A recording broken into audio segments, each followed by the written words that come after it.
Hey there, basketball fanatics. I hope you're having an absolutely stellar day. You know, I was just thinking about how quickly things can change in the professional sports world.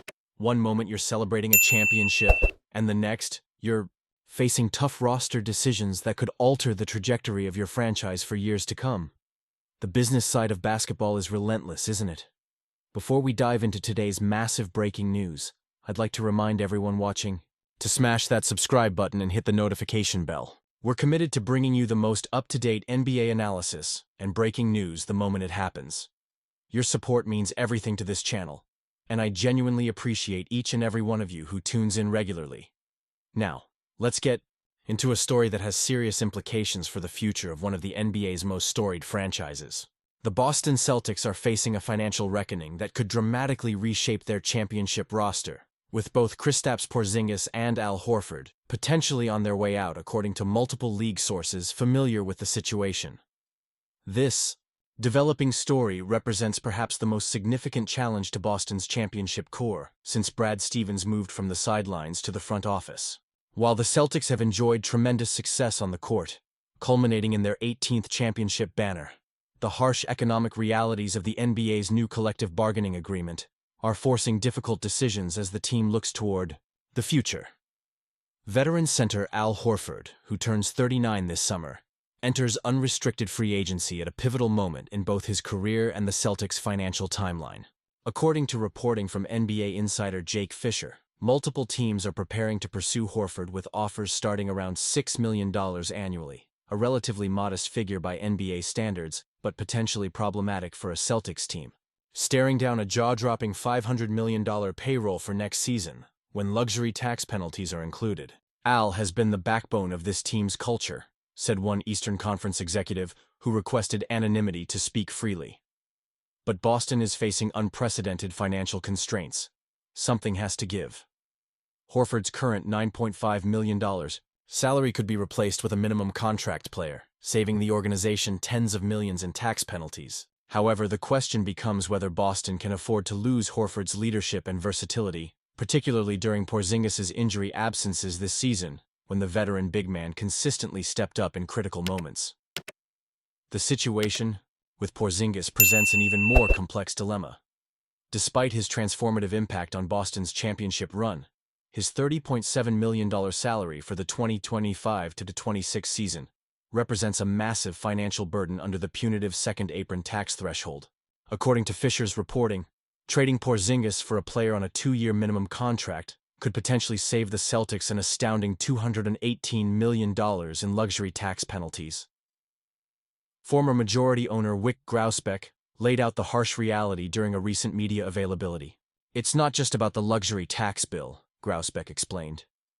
"It's the basketball penalties that come with being a second-apron team. This new CBA was specifically designed to force difficult decisions on teams like ours."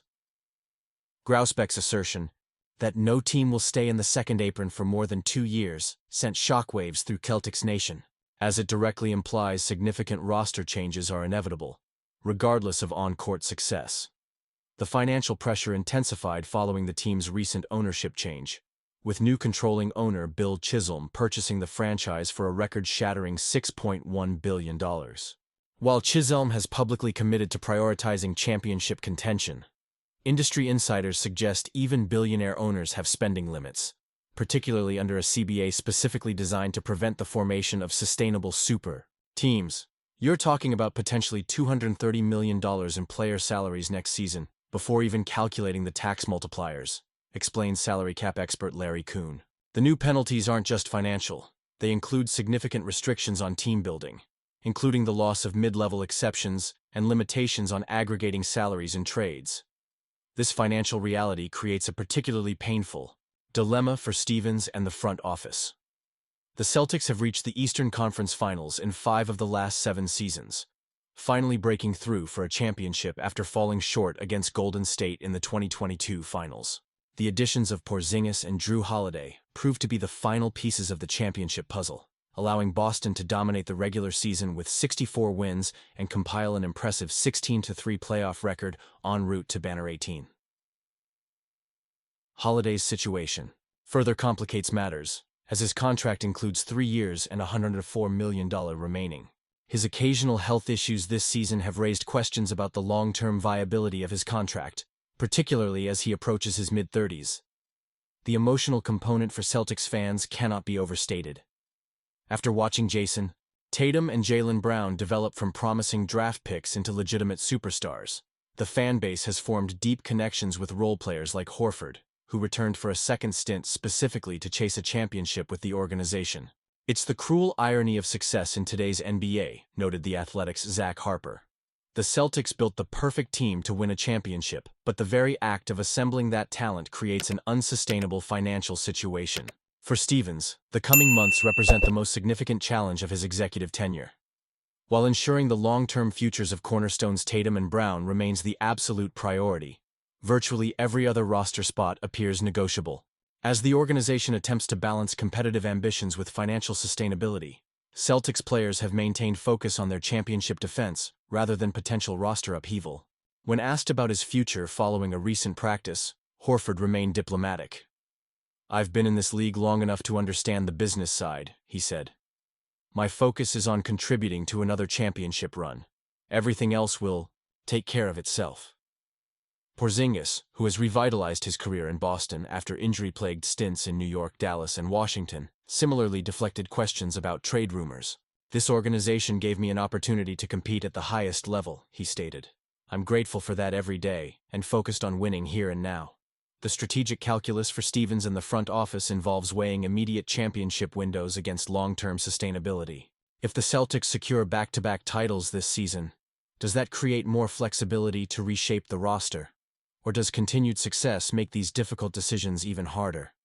As Celtics fans contemplate the possibility of significant roster changes, the situation perfectly encapsulates the complex relationship between sports as entertainment and sports as business.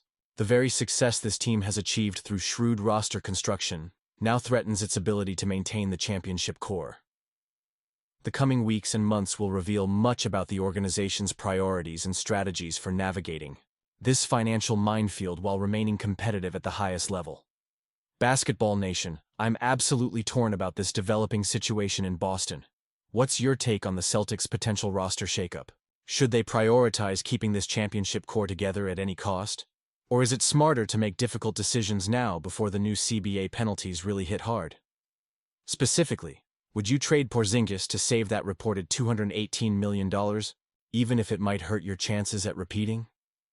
I want to hear your thoughts on this fascinating dilemma between championship continuity and financial reality. Drop your opinions in the comments below. This is one basketball conversation I'm particularly eager to have with all of you. I've got to say, covering this story has me feeling genuinely conflicted as both a journalist and a basketball purist. There's something special about watching a championship team stay together, but the business realities of modern sports are unavoidable. Whatever happens, we'll be here bringing you every development as it unfolds. Don't forget to hit that subscribe button, ring that notification bell, and I'll see you on the next breaking NBA story. Until then, keep that basketball passion burning bright.